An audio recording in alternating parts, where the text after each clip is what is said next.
Welcome to Food Talk, where we talk about food, fishing, farming, and all things East End. Today is a great show. I've got two of my very good friends, people who I called chef and still call chef, Gail Arnold and Paul Del Favero. Paul, the owner of Harbor Market and Kitchen in Sag Harbor. Gail, who is now an educator, but also a private chef for Steven Spielberg. So, Gail, let me just start with you because you were the chef at Nick and Tony's.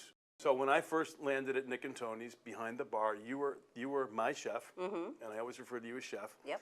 But you were one of the first female chefs within that whole genre of female chefs, because this is now the early '90s. What was that like, and who would you consider your influences? Because nowadays it's pretty common to be a female chef, if you will, you know. Right, But tell me about that and what it was like for you. So when I moved out to East Hampton in, was it 89? I guess it was 88, 89, something like that, to work for Jeff Sally and Tony Ross. We had all worked in the restaurants together in New York. I'd gone to California to work for Wolfgang. Jeff said, hey, come back to do this restaurant with us. And I was like, great, sounds fantastic. And and then I ended up in East Hampton. There were no other women. Well, that's not true. Cheryl was out here, and Laura, I can't remember. Donnelly? I don't know if it was Laura Donnelly. She used to be at Coast Grill, Laura somebody. Okay. But you're right, there just weren't many female chefs. And Alice Waters, I mean, did you know her at all? I knew Alice from Jonathan Waxman. Right, So when you're a chef in New York, you do a lot of benefits, and people come together, and women tend to stick together. But quite frankly, my coterie in New York was very male. Now, interestingly enough, and you probably remember this, Paul, when we were working for Jonathan, he always had female chefs. Always, because he had a lot of women, awesome. Period, in the kitchen, kind of. He had many women in the kitchen. So, I mean, Helen Shardak, Stephanie Linus, myself, I mean, Marty, lots of women. We were talking about this before the show, the history between you two guys. So, Paul, where did you meet Gail? And your relationship predates coming out to East Hampton. I think this is fascinating for our viewers. We all met at Jonathan's, you know. We worked all three restaurants that were in the city. This is Jonathan Waxman. Jonathan Waxman. Bud's, Hulot's was the little French bistro on 72nd and Lex, and Jams. I had just come back from France, where I knew Stephanie Linus, and she was the one who recommended me come work for Jonathan. So I first started working at Jams for a little while, and then I went over to Bud's, and that's where Gail was chef at Bud's. Right. And Bobby Flay was actually working there as well. Right. Gail was in the middle. Sometimes I got caught in the corner, and Bobby was on the other side. And we all became friends. And then Jonathan opened up Hulot's, which was kind of more my speed because I was a little bit of a Francophile, you know. And we opened up Hulot's. So the little French bistro was me, Bobby, and Stephanie. Stephanie was the chef. I was a sous chef, and Bobby was one of the line cooks. And then to complete this history, Jeff and Tony worked at Hulot's or at Jams? Jams. Then moved to Bud's. Tony Ross, internet who owns Nick and Tony, she was a pastry chef. Correct. I'm not sure how many people know that. Oh, she's a wonderful pastry chef. She's a fabulous pastry chef. And then they moved out here. And Jeff was a captain at Jeff Jams? was a captain at Jams, and then he became a manager at Bud's. And then he was at Hulot's too. Did he move over to Hulot's? I can't remember. They floated around between the three restaurants. And actually, Jeff and Tony asked me to become the chef at Nick and Tony's. And that's when I got really sick. Right. And couldn't do it. And a year passed, Gail took over, or Gail took the job and moved out there. I think straight from California, no? Yeah, I mean, well, your cooking styles are so different, and yet the restaurant continued to have accolades no matter who was cooking, probably because of Jeff's eye for detail, I think. But you certainly have French influence coming right from La Varenne, where you were trained. And you had the lighter touch, which was more of a Waxman influence and a Wolfgang Puck influence, Probably. would you say? I mean, I was still classically French trained as well, but not at La Varenne. I went to a vocational school in Paris. Right. You guys speak a little French right now? Un petit peu.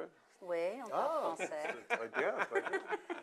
But can I bring back one thing you said about women? I remember when I moved back from France, and I had worked at one of the best restaurants in Paris, and I had done this great school. I had this fabulous degree. And I made a list of restaurants that I wanted to work at in New York City. And I just went and pounded on doors. And most of them were French, and I spoke fluent French at that point. Nobody would hire me. Because you were. Nobody would hire me. I wanted Right. a job as a cook, and they're like, you're great, but no, we're not hiring. I mean, and the French were very clear about why they were not hiring me. It was because I was a woman. It was like, whoa, it was fascinating. And that's when I went to work for Patrick Clark down at the Odeon, and I started doing pastries because I couldn't find a job doing cooking. Well, you come a long way because now you're Spielberg's personal chef. You have cooked for luminaries, heads of state, top Hollywood People. celebrities, people. And have there been any unusual requests, or are they just mostly just normal people in terms of when you cook for them? I think, and Paul would agree, being able to work out here, I work privately. Obviously, Paul's has his place.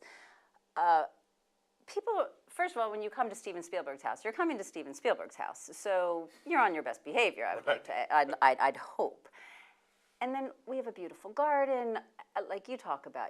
I try to get the best produce, and everything is as much as possible is local. I make my own jams. I make my own ketchup. I do all that kind of crazy stuff that I just love to do. So everybody comes. It's gorgeous out here. You're in good company. So honestly, no. You've never even told me. I've never had a nightmare. Maybe a gluten-free experience. person here or there, but that's. Yeah, but even that, they're pretty. Simple. It's simple. And we also have multitude, a variety of things that people can choose from. So if you're gluten-free, you just choose not to have the pizza that night or something like that. What are some of your favorite local markets or farm stands out here? Some of your go-tos? Well, I go to the farmer's market every Friday at Nick and Tony's because I can get a lot of different things. But because we're in East Hampton, Balsam Farm is definitely a go-to. Right. And I like shopping at Round Swamp because I love the women there. There's a farm, they raise chickens out on the North Fork, Browder's Birds. I always say it wrong. Have you tasted their chicken? I have not. OMG. Delicious chicken. It's just, and again, a chicken that's runs around in a pasture. I grew up in South Jersey, and I remember when I took a bite, it just tasted like I was growing up. It tasted like the farm down the road where we would go and pick out the chicken that we were going to then have for dinner that night. So that's one of my, that's a good place. What about you, Paul? Any particular? North Fork, I love. There's one called Eight Hands Farm. Oh yes. Yeah. Where I used to get my eggs from, and they raise chickens, pasture-raised chickens as well, and terrific. They do lamb. Great little farm. I love Balsam Farms as well. I also like the farmers market at Nick and Tony's. Yeah. And I love Round Swamp Farm just because of that room in the back. It's so well organized, so beautiful to walk in there. Everything looks pristine. By the way, folks, this is the man who gave Uma Thurman a ride home. Didn't even know who she was. Oh, he knew who she was. I had a feeling who she was, yeah. But you were like beat up that night. That was David Lowenberg when he was doing the front door at Nick and Tony's. No kidding. I was in the kitchen. So tell us that story. That's such a great story. It was the end of the night, Right. And there Saturday was night. me and somebody else in the kitchen. Right. I had an old beat-up Volkswagen. Right. The floorboards were rusting out. You could see the ground as you're driving. And David comes in the back of the kitchen. He says, "Do you want to drive one of our customers home? They can't get a cab and they really want to get home." And I was like, "Okay, sure." And he goes, "Oh, by the way, it's Uma Thurman." And I was like, I ran outside to the parking lot and cleaned up my car because there was dirty chef clothes and pants and everything in there. And I drove around the front and I sat there and waited. And sure enough, here she came with one of her girlfriends. Oh, and, man, what a story. I'll never forget it. And then I believe it was in the paper like the next day. Oh, It was? how unusual. Now, the other thing that a lot of people don't know are some of the legendary poker games that we played. Some of them at Nick and Tony's. They were unbelievable. Do you remember the time when I think it was Tom Fahey invited a guy from Sag Harbor who ended up being a ringer. He cleaned us out. AC Doocy. AC. AC Doocy. We also had an AC/DC game at your house up on Sycamore. That was legendary because we were screaming. This is in February. We were screaming at the top of our lungs. I know that Peter Myers was there. Tom Fahey was there.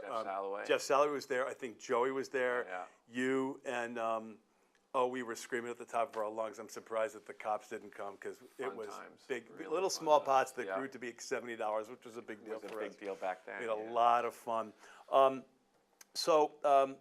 One of the things that we oftentimes ask, 5 people that you would invite to dinner from the whole history of the world. Gail, you're up. Who would you invite? Okay, I've thought about this because it's not an easy. I would like to have multiple dinner parties, to be honest, different crowds. But I have to say, my maternal grandmother, because I would love to just pick her brain about pies again, because she made a fabulous pie. My paternal grandmother, my maternal great-grandmother, who ran a bar and was a wonderful cook, I'm told. My husband's brother, Alex, who died before I got to meet him, and he just supposedly was a hoot, and I just would love to meet him.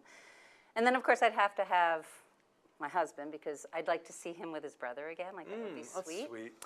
And then Edna Lewis, who is a cookbook writer. She's recently passed, several years ago Soul now. food? Southern cooking, and she's a goddess to me. I had the pleasure of cooking with her once at one of the James Beard Awards, and there was just a dignity and grace about her, and so I think So some family, some cooks, Yeah. and some family. And then there's this other person. When I worked at this restaurant in Paris called La Castrate, it was named after a 4th century BC poet who was a gastronome who wrote about food, and apparently what remains of his writing are only fragments of all these verses of his poetry, but they all talk about food and conviviality, and so I thought it'd be kind of cool to have him but that's 6. Yeah, that's pretty much cheating. Yeah. Deli, what about yourself? I think number 1 would be my wife's mother, who I never got to meet, and whose food I cook a lot of, the old recipes that Susanna has. My dad's uncle, who was in the business, the restaurant business, and used to cook privately for Zero Mostel and worked in a couple of restaurants in New York City, who I was told was a terrific chef. My father's mother, who I never got to meet. She passed before I was born, but also one of those great Italian home cooks with the homemade pasta and everything out on the bed, drying and stuff like that, and the big meals on Sunday. Marcella Hazan, I think, who passed not too long ago, but love her books and love her food, and she actually came into Nick and Tony's when I was the chef there, which was a big highlight for me. That's 1, 2, 3, 4, and I don't know. I think Barack Obama, actually. I cooked for him in Las Vegas, but I would love to sit down one-on-one and have dinner with him. He seems like a perfectly normal guy. Yeah. But his wife obviously is delightful. Oh, yeah. Oh, how sweet. Good. But yeah, I think those are good 5 people. A little Cafe Bustelo. I'd love See some. that. It's been a Red Bull day for me, which I hate to admit, but you know how it is in the summer out here.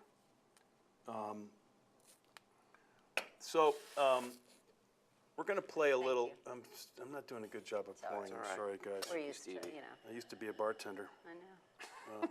Allegedly good, but I'm not so sure about that now. So we play a little game here called Great. I love games.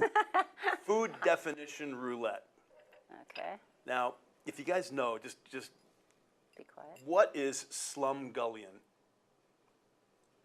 Did I stump the chefs? Slumgullion. Food Lover's Companion, folks.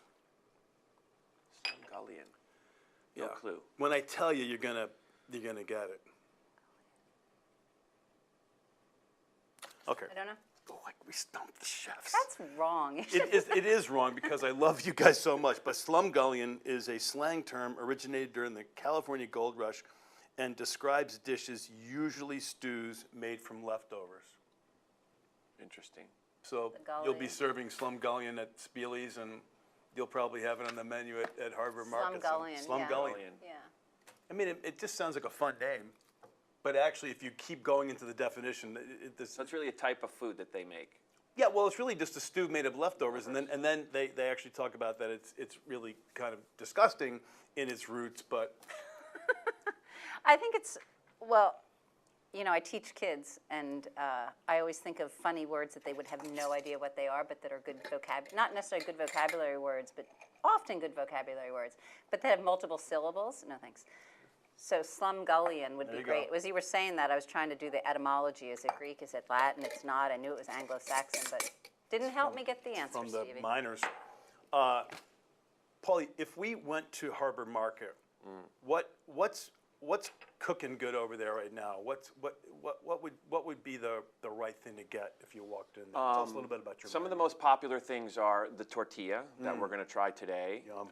We do a chicken kebab marinated in yogurt and cumin and olive oil, lemon juice. That's really popular. We do a lamb kebab, or it's called a shashkalik or shashlik. Shashkala. Should have been one of my words. I think it's Yeah. Persian, actually, so it's kind of like a kefta. You know, it's ground lamb molded onto a stick. We serve it with pistachios and tahini sauce. That sounds scrumptious. I do the famous carrot salad that I learned from Gail Arnold years and years ago with, you know, Moroccan carrot salad with cumin and lemon juice and garlic. I love a lot of that North African flavors and stuff, but we try and keep things healthy and plant-based, you know, so there's a big selection of salads to pick from. And then we have the, you know, prepared to order menu where we do a lobster roll and chicken fingers and falafel and things like that. So it's fun food, you know. We try and keep it light and not too serious. And I try and use as much local as I can get in there, you know. We just started buying from Balsam Farm shishito peppers and heirloom tomatoes and corn and things like that. So Their corn is awesome right now. yeah, So you're cooking. You're the featured chef on September 10th Oh, yeah, that's with at- Colin. with Colin for the Slow Food East End Gala. Do you know what you're cooking yet? We're making a little tart, like a crustada of local peaches and blackberries. Oh, yum. With, you know, local ice cream. Ah, that sounds delicious. I Yum. wish Yeah. I were here. It'll be fun. September 10th? September 10th. Nice. Yeah, Good. over at Colin's place. Gail, why don't you and I switch seats, and you're going to do a little slicing and dicing of Paul's.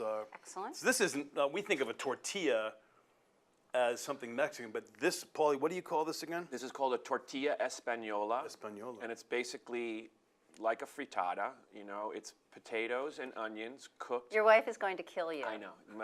You You were not supposed to say frittata. Cooked in lots of extra virgin olive oil because the Spaniards love their olive oil. And you cook those down until they're done, and then you cool them down, and then you mix it with eggs, and you put it into a frying pan to get that shape, you know, and you finish baking it in the oven, and it comes out solid like You know, like a cake. I just have to say, just having you two guys here, you two are probably just some of my favorite chefs I've ever worked with because of just your dedication to the craft. But man, that food taste is good. I was just thinking about, Paulie, what's that classic French dish? I'm drawing a blank on it. That you cooked out of the oven. That is a winter dish that has lamb, sausage, Cassoulet. Oh. cassoulet. Oh my God in heaven, that is a sick dish. That is just so classic. And then also the lobster with the corn. I Corn, mean, you yeah. used to sell like 50 of those a crazy. night. It was insane. And the langoustine we used to do too. Oh, yeah, split the down the oh, middle my with goodness. the garlic and parsley and And you had that simple white bean salad that you couldn't take off the menu. Also the the calamari with the yeah. ponzu sauce. I mean, Yeah. people, I still miss it, and this is probably 15, 20 years ago, you know? Gail did a dish a long time ago that you never did again. You called it Mongolian beef, and you put it in a little radicchio cup. And Jeff and I were sitting out at the bar. You were in one of your moods, and you were just kind of making stuff. And you sent it out to me, and I never forgot it to this day. It's well over 20 years ago. Wow. It was something that you picked up with Wolfgang. Yeah, you know, in probably. Oh, that's California. right. It's chinois. It would have been Yeah. something of that. And what was in it? It, you know, it was like thinly sliced beef, and it had some spice to it. It was just something I never forgot. I never forgot. That's Isn't it sweet. something That's when you really get those, sweet. and that's Yeah. how I am about. What's the French dish again? I'm drawing up. Cassoulet. Okay, thank you. That's how I am about your cassoulet. Every single cassoulet I've ever had, always is compared to that one. I swear. No, it's true, brother. And You know, Gail, you know how. May I? So yes, let's get I mean, to- I don't want to let's get interrupt to this Paulie's- conversation. It's called the torta de España, not the F word. We didn't swear. Tortilla Tor- española. Tortilla español. My wife is from Spain, so this Right. is actually her mom's recipe. Yum. Okay, I'm just saying that if you're watching or listening to this, you cannot smell the tortilla. I mean, you What can does it smell. smell like? Well, you can smell the potatoes. You just know from smelling it that they've been cooked in olive oil. It is one of those. It's just I can tell that it's going to be luscious and rich tasting. So I'm very excited about it. I love it. Well, it's an example of the passion. Okay. All right, the other thing that I just have to, well, say, I'm going to cut another piece. They're very rich, so the Spanish would have this with...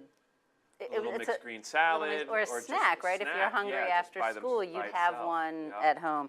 So you notice that there's, I mean, I don't want to make a mess of this, but you can just see, Stevie, how beautifully incorporated the potato is with the egg. And again, it's what I love about it is it's really simple. really It's not simple. the most gorgeous of dishes, but it's good. And it's great because it can be all local. Potatoes are available, onions are available, Sure. eggs are available, Exactly. so it's all local, and that's a big plus. Okay, I'm making a mess. But this is something that we eat at home all the time. The kids love it. Susanna always puts it between two pieces of bread and makes a sandwich out of Oh, it. yum. Yeah, that's know? perfect. But it's really a great Here. thing to have in the fridge. And we sell a ton of it at the market. Oh, that's great. Well, Okay, I'm licking my I think, finger I already. think we can, Do we switch back or I stay here? we can stay. Okay, beautiful. Oh, do you want a grab me a fork? fork? I have a fork. I'm so rude. Oh, Such a wow. bad- Well, it just goes We're to show doing where- really where I poor- come from. but We're we don't doing need poor forks. on service today. It's all back of the house today. I should know better, but no, that's delicious. I always drizzle a little more olive oil and do a lot of salt and Sorry. pepper, but that's me. Is this normally served hot? It can be hot or cold, But but it we tastes always good eat it cold. Yeah, Because you could have this breakfast. I can see it just it's a real simple glom it. thing. Yeah, late at night. It's gorgeous. Wow. we sell a lot of them at the market, a lot. Yeah. And people seem to know it too. Like they call it by name, and it's not so foreign to them. So Right. that was always a good thing. But I think that, to me, like, the trick is really cooking those potatoes in oil, because I've tried to do it lower fat, if you will, and it's good, but this is sublime. Not the same. Yeah. Yeah, this is sublime. Paulie, if you weren't you, who would you be? That's a really tough question. I'm drinking yours. You mean what would I be as my profession, or just who would I be Who would you as be? a? By the way, I have no idea. Maybe Derek Jeter for me, but I don't, I don't know if I'd really want to be anybody famous. I think I just would like to be a kind of a traveler, someone who gets to see, the world and moves around a lot. Well, that's a good answer. that would be I like nice. that. What about you, Gail? Yeah, I like Paul, I'm happy being me. Yeah. I'm just really happy being me. It's fun. I have I'm Do lucky. either of you have somebody that you would consider the most influential person in your life, or a couple of them Culinary or just in general? in general? Time's Well, up. in general, I would say I'm a Quaker, and so I think that the Quaker friends that I had growing up are huge, continue to be a big influence on me. So just in the way I, even like Quakers believe in simplicity, so when I cook food, it's simple. There's a lot of things that I think come into my life that are based on Quakerism. Food-wise, I'd have to say my dad, because he loved to cook. I mean, he cooked at a time when, he got Gourmet Magazine. We dried corn in the dryer. We kept eel in the bathtub. I mean, he was a crazy good cook. So I think that he gave me confidence to try things. So, yeah. Do you use Quaker Oats? No, I don't. I just wondered, Paul, what's your favorite thing about living on the East End? The water, the ocean. Yeah. I mean, I lived in Vegas for 10 years. Oh, yeah. God, how was that? That was fun. It was fun, but I'd had enough. It was time to come home. And I've always considered this place home. I want my kids to grow up here. But I love the change of seasons. I love the agricultural part of this, East End of Long Island. And I really miss the ocean. Even though I don't get to see it that much. I know. Just knowing that it's there. Just knowing that it's And there seeing makes it a every big once in a while. difference for me. Yeah, Right. makes a big I difference, agree. I was yeah. talking to our mutual friend and former coworker Judith Jordan on Monday night, and she just came out with a statement. We live by the beach, and you just sometimes you forget that when you're grinding it out in the summer. But it is glorious. What about yourself? I mean, I know that you're not a full-time resident here, but I know everybody says this, but the light is just spectacular out here. And also the smell. I have to tell you that, again, I'm lucky I do work near the ocean. And there are some days, depending on how the wind is blowing, you smell the ocean, and there's nothing like smelling. it's To me, true. smelling No, the I know it. I know it. But the light is spectacular. Yeah. I mean, if you're lucky enough to live by the water, you're lucky enough, right? That's what they That's say. right. It's true. I've been in the water almost every day. I tried to do it before work. I didn't do it today because I was rushing over here, sleepy. That's why sometimes when I'm sleepy, that little dip in the ocean, it's better than the Red Bull that I drank this morning, or Yeah. even this delicious Cafe Bustelo. Yeah. Compliments Nice of our coffee, by producer. the way. Well, that's the producer, Ellen J. Watts. The other thing I want to mention quickly is the mint that's on your set. The mint is insane. Beautiful. I'm assuming that's obviously, it looks, everything I know here is local, so that mint is gorgeous. So you Tiny. took this and you put it between your fingers, and I could smell it over there. Yeah, I can smell it right here, right now. Oh, that's wild. That is really pretty. rich. Yeah, I'm not used to it having such a small leaf, so I don't know that variety. Yeah, I got fooled by what it was, but it's I did too. I thought it was oregano. It looked a little bit like oregano. Well, I really want to thank you guys for coming on the show. You're two of my favorite people, two of my favorite chefs. I have such fond memories of working for you. I do too. Still want to call you guys chef, you know, can. because you can. But and let's just talk about that because this is the people. When we call you chef, it's a term of respect.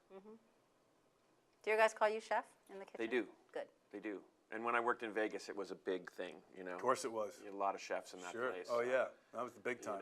You got a lot of respect there. Yeah. So That was easy. that's all we have time for today.